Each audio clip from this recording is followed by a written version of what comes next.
decided to make them look more like pterodactyls. So there's some film trivia for you.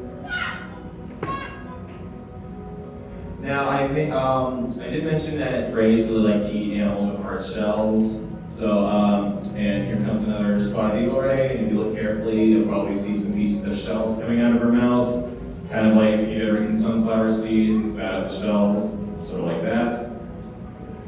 Now, rays are very closely related to sharks, and just like sharks are constantly replacing their teeth, so are rays. The main difference is rays have flat teeth for grinding up hard shells, whereas sharks have sharp teeth for biting and tearing into flesh. If you look at a ray's jaw and a shark's jaw, it's actually very obvious that they have a common ancestor. The ray's teeth are flat, but just like sharks, they've got rows and rows of them that are constantly being replaced. Another thing that rays and sharks have in common, I forgot to mention that they're both members of the group of fish called the elasmobranchs. So another feature of elasmobranchs that they have in common is their skeletons are made of cartilage instead of bone.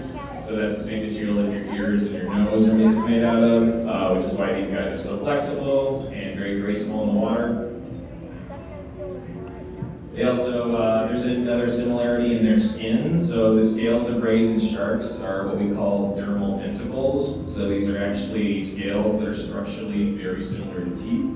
They're made of the same stuff that teeth are made out of. Just like teeth, they also have a fleshy pulpy center. In fact, most evolutionary biologists now agree that teeth like ours are probably just modified scales, which is pretty cool.